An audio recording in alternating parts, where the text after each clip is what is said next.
Mr. Anand sir over here.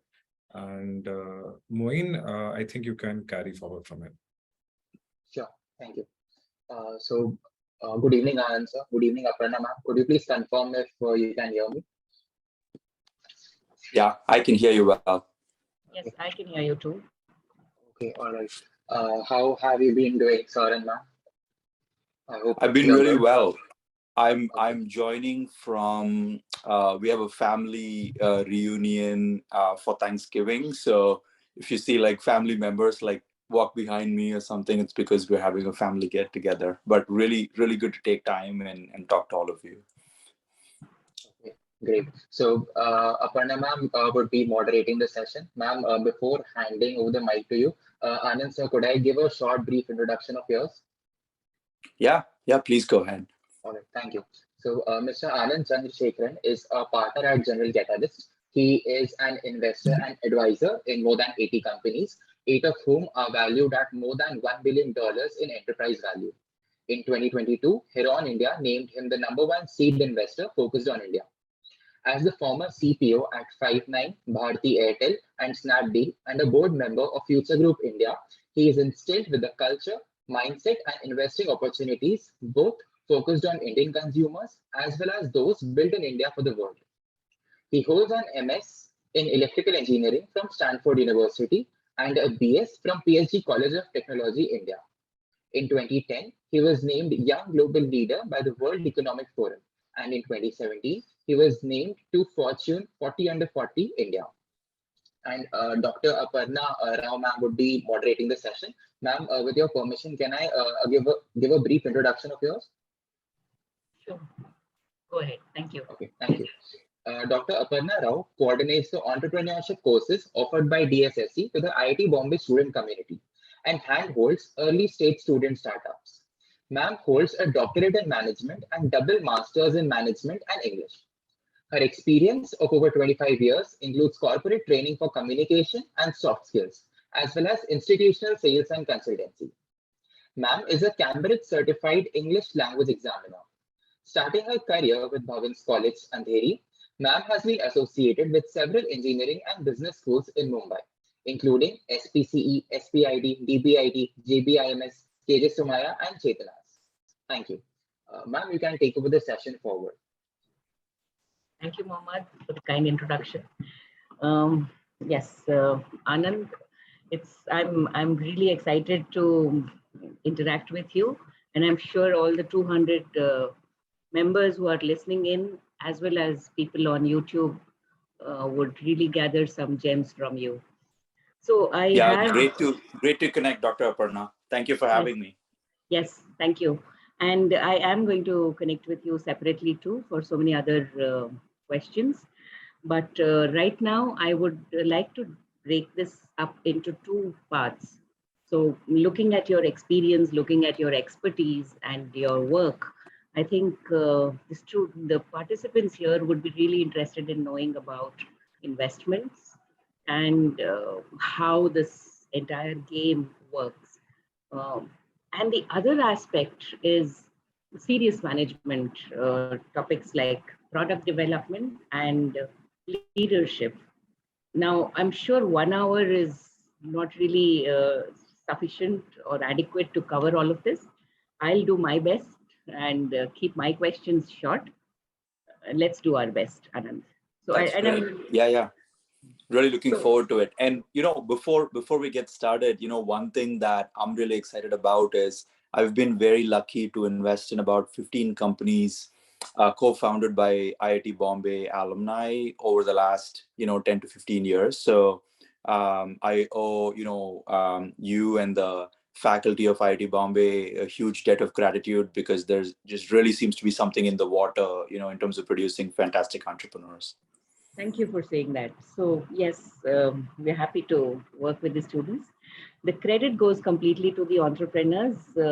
We merely work with them in their early stages, facilitate them, and then they're pretty much on their own, and it's the work of entrepreneurs, So yes, and of course, the people like you who enrich the ecosystem by picking out these real valuable points that you just brought out, and identifying the startups who need investments.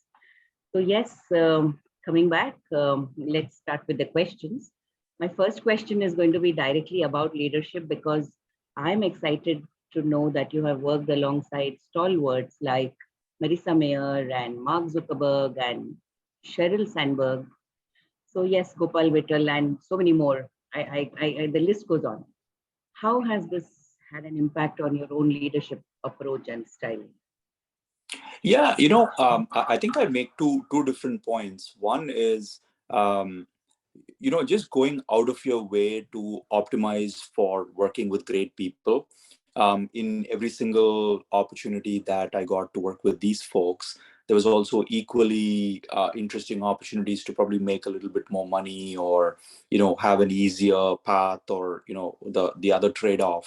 And I feel like I got advice early in my career to optimize around working with great people. And so that's something that's probably the biggest takeaway. Once you are in the company of these people who are really the best at their business, then sort of the learning compounds on an everyday basis. I think with each of these folks, the learning has been very different. But the biggest, most relevant thing I would say is right now, we're really in what I would call wartime mode. The economy is not that great.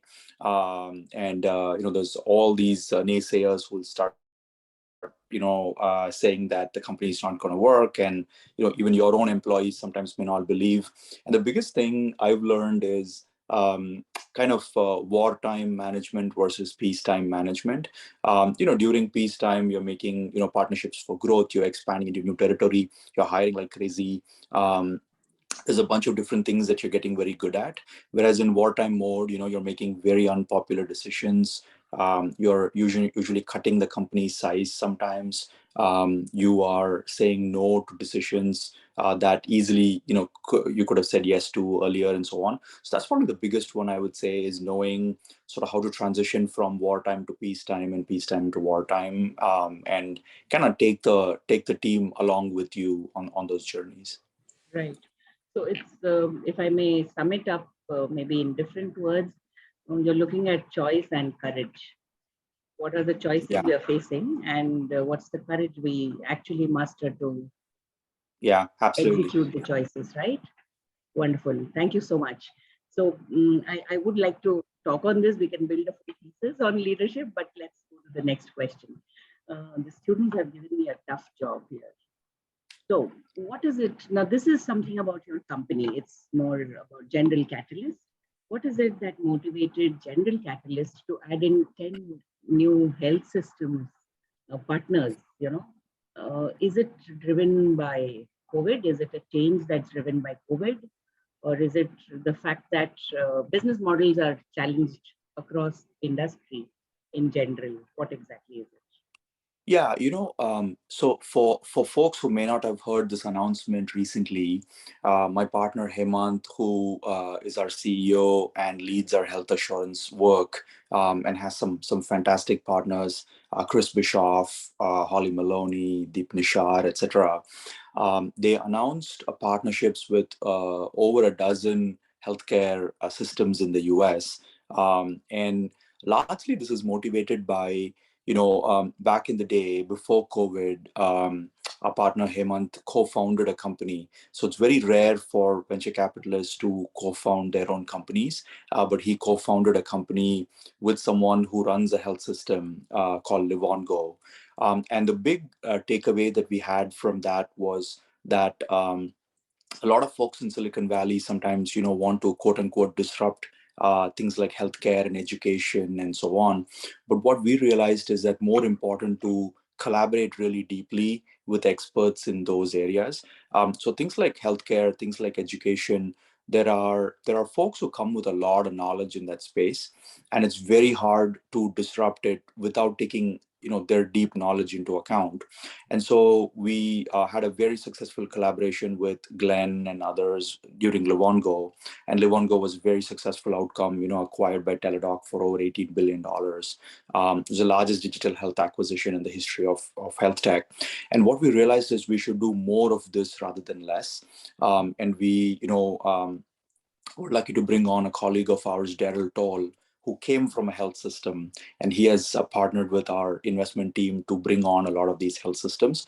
And so this really helps us collaborate and bring some of our healthcare companies to those health systems. And sort of we call it radical collaboration, which is the best technologists and the best healthcare folks all coming together. And we hope to do, some of that in India as well. In India, we have a pretty exciting healthcare portfolio, health tech portfolio, and we're hoping to bring some of that radical collaboration mindset to the Indian portfolio and Indian healthcare systems as well. Oh, that would be powerful. So just one question that stems from what you said just now. When you bring in this kind of a collaboration, what is it that you would bring to the table along with funding? So largely, what we're doing is trying to understand what are the large problems that, we're going to solve together. For example, Live On Go was about, chronic management of conditions like diabetes for patients. We were able to successfully launch, the solution for hundreds of thousands of patients back then. It's the same mindset, whether it's going after individual conditions or a specific pain point that health system is going through. And our team essentially sort of identifies some best practices that can be brought to all of them. So if they sort of just want to collaborate in the same way others are doing, then we have a set of best practices and a set of portfolio companies that we bring to bear. It's mostly also different health systems having a seat at the table and offering us feedback as we build our portfolio and focus areas as well. Oh, that makes a lot of sense. So are you looking at companies of what is there a specific size of company that you work with, or are you open to working with healthcare startups or medtech startups? Yeah, in India, you mean? In India. Yeah. So in general, the last 21 years, we have created a system where we invest in everything from pre-seed and seed stage companies all the way to, we sometimes invest in the IPOs of our own companies. So we have a multi-stage practice and we have a $4.6 billion fund. But, one of the things we found is the best firms tend to bet early on founders. So early stage is really where we, want to focus on and differentiate and add value. And so we're bringing that same exact philosophy and focus to India. In some sense, I'm lucky that, I sort of did that in India before joining General Catalyst. So I'm bringing sort of my early stage mindset and focus as well, but, learning from our partnership. So to date, we've done about 23 investments in India, many of them early stage, pre-seed, seed investment, Series A, and so on. But we've done a few, early growth stage checks as well in healthcare, Orange Health and Loop Health, and in fintech like Unicards and so on, as well as in agri-tech and marketplaces like Farmart, which is one of our investments. So, it spans a bunch of different industries. Yes, fantastic. Thank you. So it could safely be assumed that you will bring in expertise, support, and funding to ventures where you choose to invest in. That's right. Yeah. For better or for worse, our approach is to try to roll up our sleeves after we do the investment and partner with the founder, especially in early stages. That mindset is very critical, that not only the investors are early believers in the company through good times and bad times, but they're also able to bring some amount of operational expertise to help the company navigate through challenges in that particular industry, as well as generic startup challenges. That's right. So let's kind of progress from General Catalyst. You mentioned sometime that current market conditions are slowing the growth for startups, right? And I have a question on this. What is it that is actually impacting the growth of startups? What are the significant factors, or especially what would be the future for tech startups? Yeah, I think the big difference is if you look at earlier this year, first half of this year and some part of last year, there was a huge belief that look, as long as the company is growing at any cost, you can figure out profitability and unit economics later on, and there's always more capital to be raised. What we've learned in the last 6 months or so is that most founders are going to find it difficult to raise without sustainable business models across industries, whether it's B2B, B2C, and so on. And I think it's actually a really healthy thing that if you intend to build a business for a very long period of time, it's very hard to do it unless it's sustainable. You can only raise capital for so long, whether it's cheap capital or not. Those sources start to dry out over a period of time. And so what I like to tell our portfolio is it does take time to build core technology, but at any point of time it's good to know what the path to sustainability is. Now you have the luxury to take another 6 months to build out your product offering and drive a higher retention and grow a little bit and so on, while also having a path to profitability. That's great. But I think that it's actually great for founders to take their own destiny in their own hands, in the sense that increasingly we're seeing founders saying that they want to build a business for 10 or 20 years. And the quicker you have a path to being sustainable, the more your destiny is in your own hands in that sense. But a lot of what I'm saying is more early growth and later stage. I think in early stages, you're really looking for a path to very strong product market fit, where the market is saying there's a real need for what you're building, and your product is probably the right, most elegant solution to that problem. Right.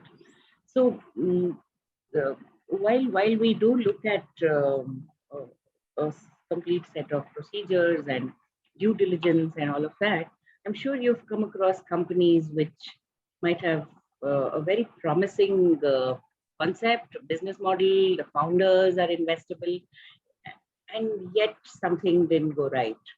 Have you had that kind of an experience? Yeah. So, when you do 80 plus investments, you do run into a few companies that didn't make it. And I think the two biggest reasons that I've seen, Dr. Aparna, are one, that the company just doesn't obsess around product market fit early in their life stage. Sometimes they raise capital and founders mistakenly think that raising capital is the same as getting product market fit. And they start to spend the capital as if they already have product market fit. And that's, I think, one of the biggest patterns that I've seen contribute to startups not, succeeding in the longer term. And, sooner or later they run out of capital and they don't have product market fit. And maybe they realize that a bit late in the process. That's probably, the 80-20 reason why companies in early stage don't make it. Whereas, even if the company focuses on somewhat strong product market fit, but it's not very, very strong, they probably get a little bit of extra runway, whether it's through revenue or through fundraising, to then get to even stronger product market fit. So my advice would be for founders to really obsess around, getting to strong product market fit, finding your customer, trying to understand their pain points, trying to see what kind of an elegant product they could build to solve that problem. And the more, there is a tech layer that helps, the better it is to scale, in the stage after product market fit. But that being said, during the PMF stage, it's very important to do whatever you need to do to actually validate that there is a need. The second reason I've seen that companies don't make it is actually founder issues. Not surprisingly, these founders probably come together and work together for a year or two, and then they realize that their styles are different, or their ambitions are different, or they want different things for the company, and so on. And there's amicable ways of solving these issues. Maybe sometimes one of the founders parts ways, which has happened a lot of times in our Indian ecosystem as well. But sometimes it becomes so irreconcilable. And if it is combined with lack of product market fit, sometimes it makes it unsustainable for the business to continue. So those are probably the two reasons I've seen that are recurring in startups not making it in the early stage. That makes so much sense. Looking at product market fit, and so what would you advise founders? Meaning I'm trying to sum up what you say. That's the only reason. So would you advise founders to work and actually invest effort and time and resources on product market fit before they raise funding? Yeah, I would say, maybe raise the least amount of capital you would need to get to product market fit. The other advantage of doing that is if you get there really quickly, you tend to own a much bigger chunk of your company as well, which, if you're trying to build a very large business, that ownership matters in the long term. So I agree with you. I mean, exactly what you're saying, which is don't take your eye off of that ball in terms of PMF focus. And when you have product market fit, trust me, it'll be very clear that you have product market fit. I don't think I've seen a lot of companies which have PMF and somehow don't know it. It's actually strikingly obvious that you might have product market fit. So, just wait for that clear signal that you have PMF before, moving to the next stage. Okay. So when in case of technology startups, particularly hardware products, the period of incubation, if I may use the word, not a formal business incubator, but the period of incubation for your product development itself is likely to be pretty long, right? So how do they tide over that period and then get into investment circle then? Yeah, I would say in any specific deep tech industry, particularly ones that require hardware. I'm also noticing a lot of companies in India that are doing space tech now, in terms of building satellites and so on. I see hardware companies in healthcare. So what you're asking is actually very relevant. The biggest one is I would pick people who understand that space really well, and as early investors or advisors. And this way, you don't have to explain to them why this is complex. Now, if you take a space like space tech, there are not a lot of investors who've made money in the space, so it's still very, very early. However, I would try to pick, one of the things I try to say is, there are early stage investors and then there are believers in the business. And the more you have believers rather than early stage investors, the better, because believers actually want what you're building to happen in the world independently. They're not doing this just to make some money on the investment. And also, if you're lucky, they've seen this movie before, maybe not this exact product, but some other products. And one of the things I do as an investor is differentiate the areas where I have operational experience and can offer real perspective because I've actually built a product in that space, versus ones that in theory I have an opinion, but I've not built any products in that space. And it's very important that founders also take advice from people who've had deep experience in that area, right? Rather than folks who are just on the cap table. But I would say take the time to pick like-minded investors, especially very, very early, because you do need them to demonstrate the patience. Sometimes, they also have to explain to other investors why it's taking longer.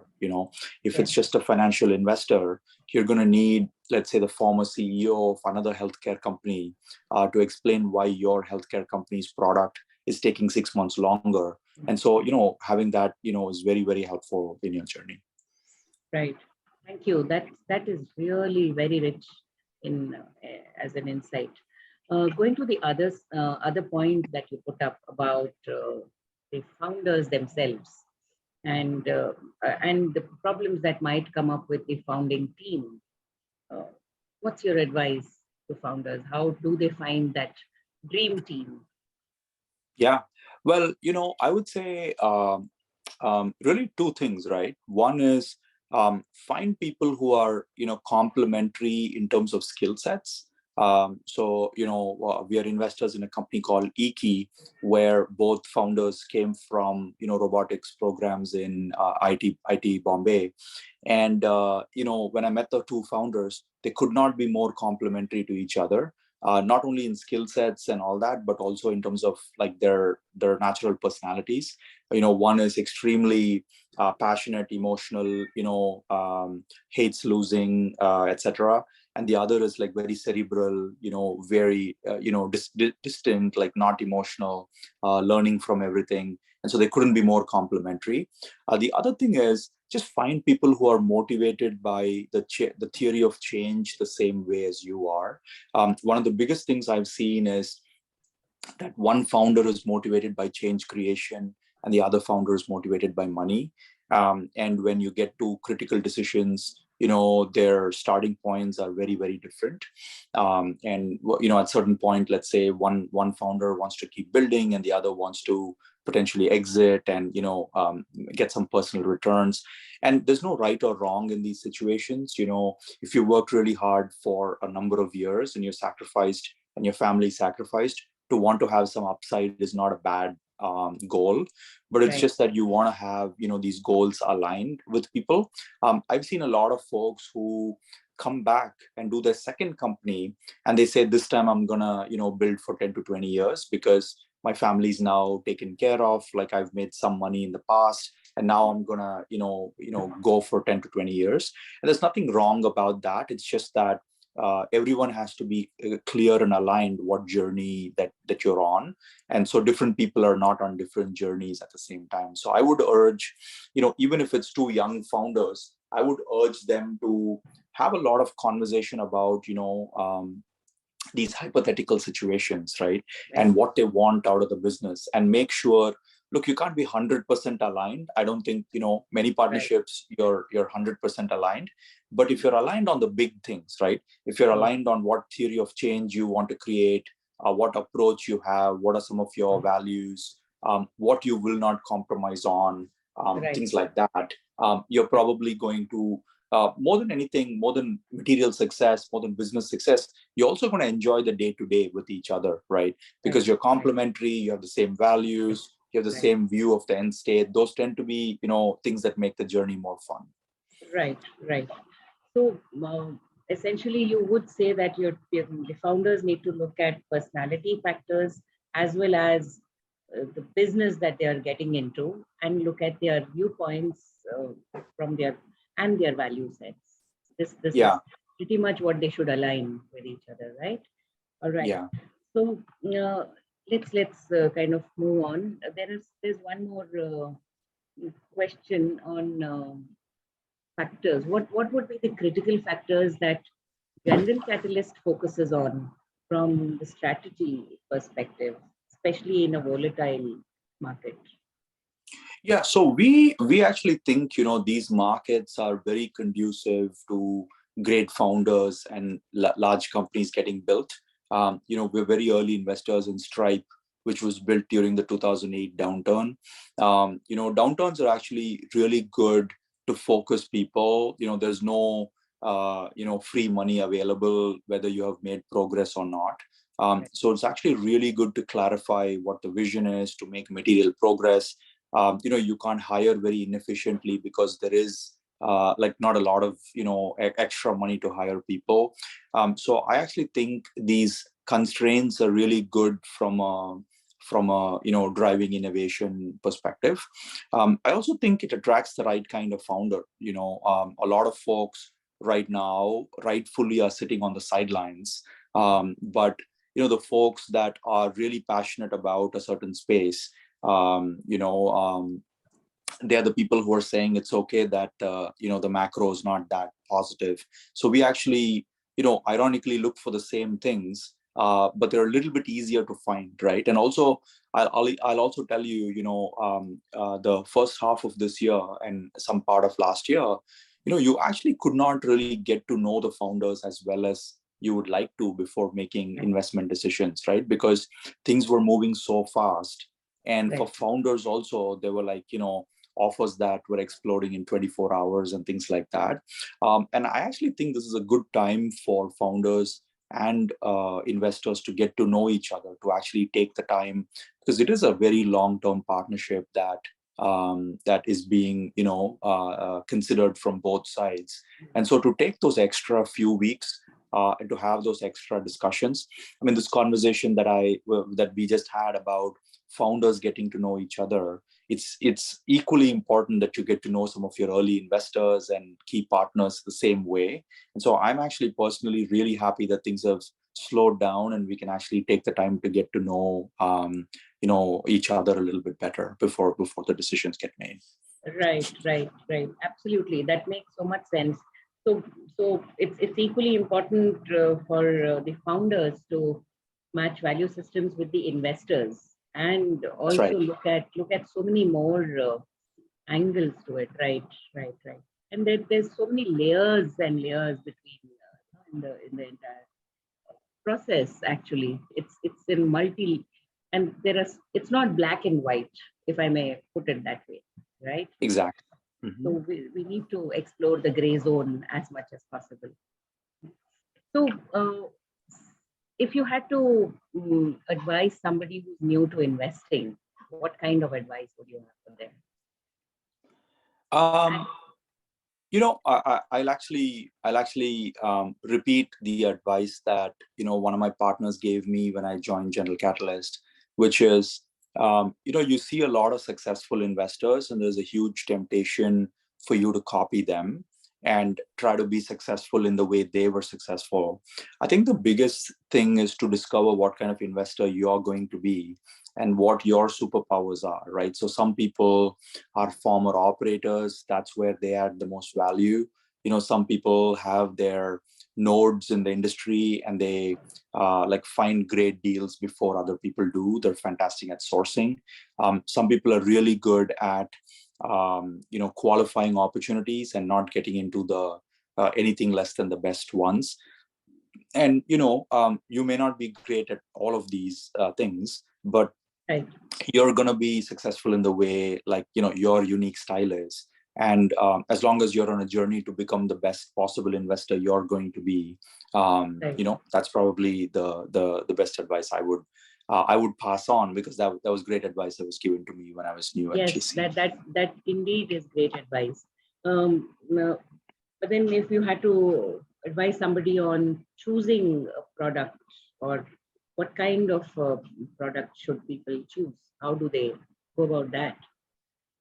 Yeah, you mean product as a career, like choosing product management yes. as So a career? if somebody had to invest in somebody, a rank outsider, new to investment, suddenly wanting to explore a career in investments, how do they start? What kind of startups do they pick up, or how do they decide what domain they work in?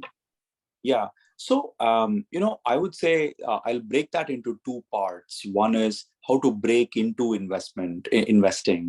And then once you do, sort of, what kind of investments to make. So I would say in terms of the first part, right now is probably one of the most exciting times, where, the emergence of AngelList and Carta and all these software platforms, if you sort of believe in the software is eating the world, larger principle that is happening to the investment stack as well. And you're seeing the emergence of a lot of what is called solo GPs, where they can invest all by themselves, whether it's an angel or they can raise money and so on. So I would, urge a lot of folks to talk to solo GPs, or, consider becoming that initially, because, you can actually do that, without sort of permission from any large firm. In terms of what kind of investments to do, I would really, figure out like how to codify what your superpower is, right? So if you are a sector expert, then I would try to, put out a signal that, you'd like to talk to the best founders in that sector, and maybe start helping founders, maybe start even helping people who are thinking about becoming founders in that space, so that you discover them early. And there are other people who say, look, the earliest stage of investing is not for me. I'd like to wait until the product is at strong product market fit, and there is some scale, and there's some revenue, and I'd like to just get into the company at that point and, sort of be a part of the journey from 1 to N rather than 0 to 1. I think that'll be a good clarity to have as well as an investor, is that are you really turned on by the really early stage where sometimes, I meet founders where they've barely left their previous jobs. If that kind of ambiguity it attracts you, then, you're probably a good early stage investor. But it is a lot of ambiguity at that stage. And for some people, they're just like, look, it's too much noise for me, right? I'm not able to analyze a company at that stage. And, their superpower may be analyzing a company which is slightly further along and seeing if it's going to be one of those, institutions that endure 10, 20 years down the line. And so even finding out the stage and the sector and the approach of investing that you're going to do very early, so that you can double down on that I think it's a great idea. In my case, I got to do that for about 7 years as an angel investor. And started to see a bunch of traction before I decided to do it full time. And so, taking your time to do it is probably, the best thing you can do for yourself, because it does take a lot of time to see results in the space. And so, going through a few cycles of, and having the patience and the ability to support founders through the whole thing. The last thing you want to do is you start panicking and you pass that panic to your founders as well. So the more time you can take to figure out your style and then, bring that clarity to your investing, the better off you're going to be, not just for yourself, but for your founders as well.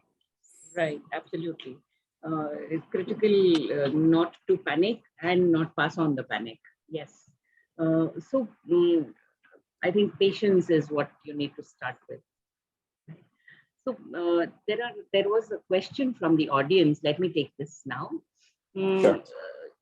So I'll read the question as it is, all right? This is from Roshan. Absolutely. Yes, this is from Roshan.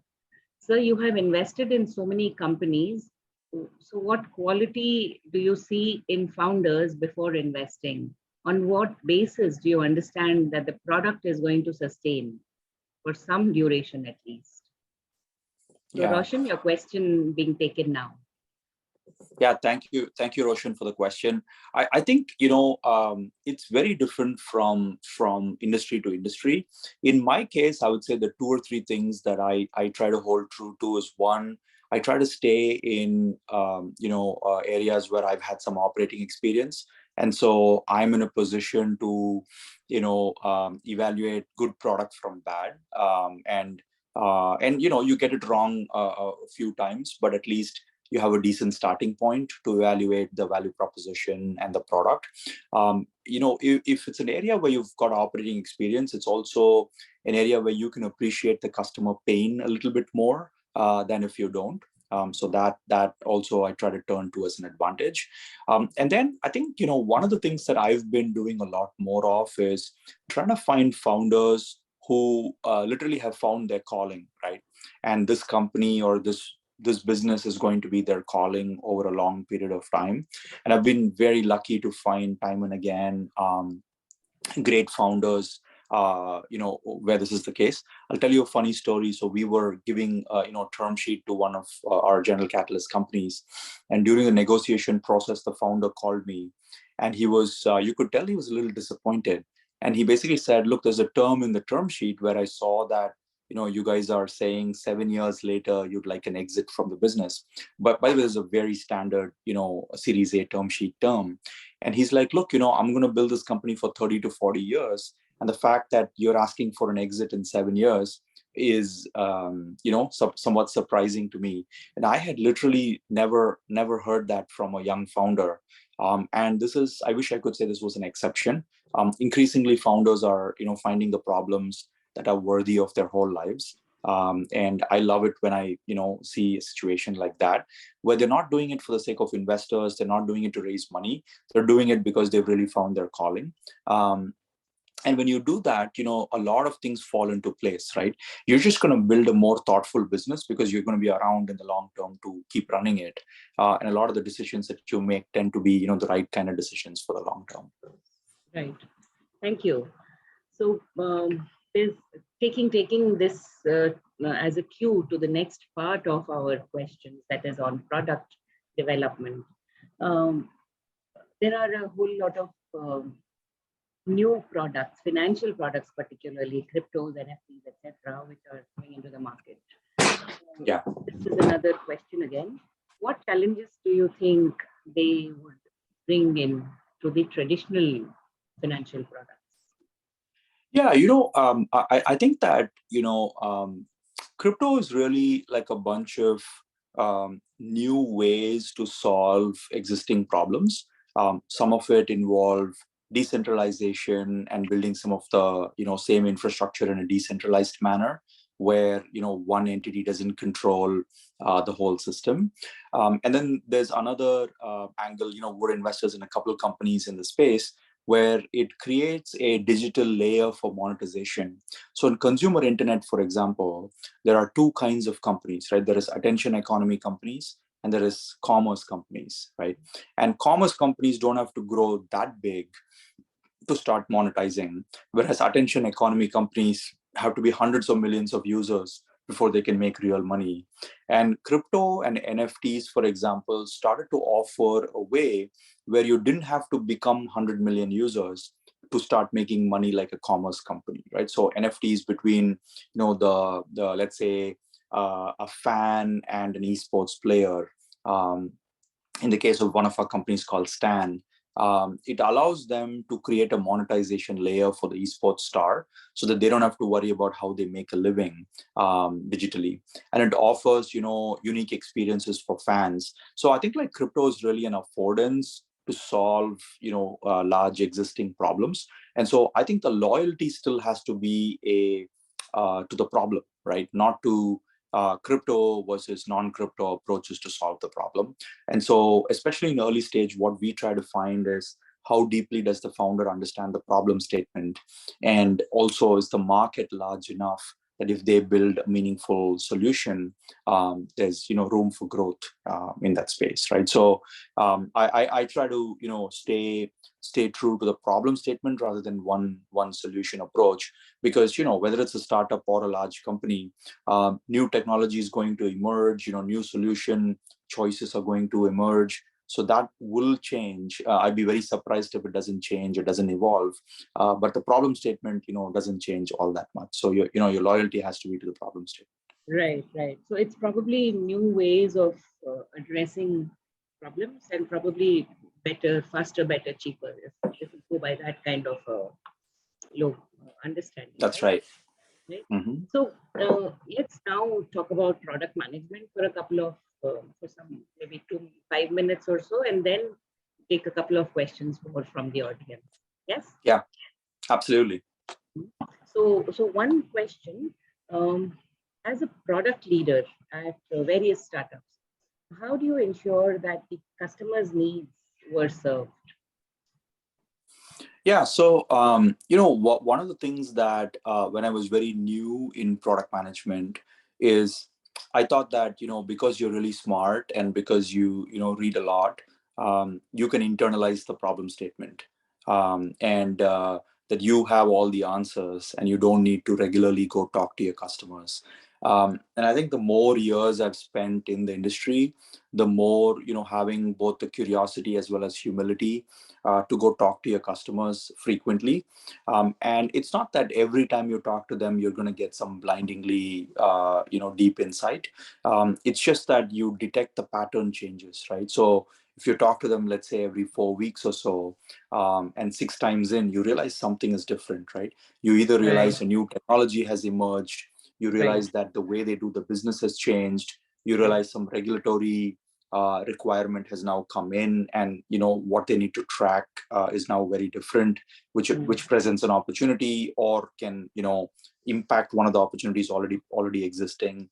So I think it's a must must do, is that there's a combination of sometimes technology emerges and you can build something that couldn't be built before. Customers probably won't tell you that, right? Right. You as a technologist are going to figure that out before customers tell you. But almost everything else, especially, the pain point itself, customers are probably in a really good place to like explain to you what they will pay for, etc.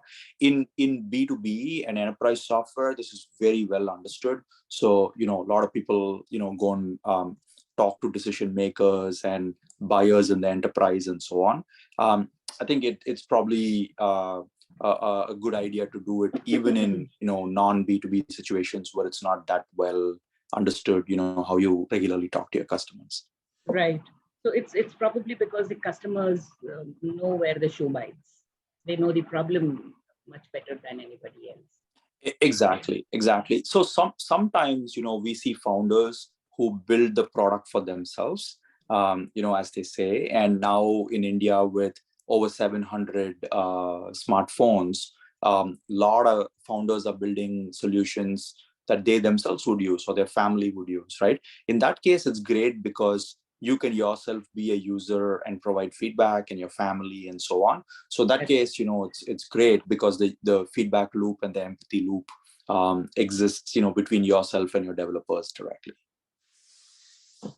Just give me one moment, please. Just one moment. Sure.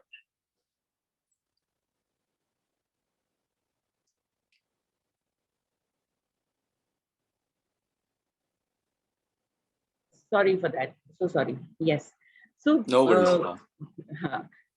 Going back to our point about how one should look at product development. If you had to trace back your own steps in product development, are there things that you would correct? What steps would you take to change some of those things? Yeah. I think the two things I would say are, one, what we just talked about, which is, make conversations with customers a very key part of the product feedback. However formally you do it or however informally you do it, it's not the perfection of that process that's important. It's just that you have that empathy loop and product feedback loop as part of the process. I think I learned that, really well, particularly when I was building products in India. And I honestly wish I had done that sooner in my career in a more structured manner. The second thing I would say is, I think it's important to recognize when you're going from 0 to 1 product to, when product is supporting business goals. One thing I see, so in the early stage, if you pick product-minded founders, they're really obsessed about every pixel perfection and building a great product. And that's really good because it gets them from 0 to 1. And then I see, when the product is there and users like it, post that, I think it's important that product starts serving business goals and founders start transitioning from just being obsessed about pixel perfection and every feature landing perfectly to seeing how product is one of the levers and operating drivers of the business.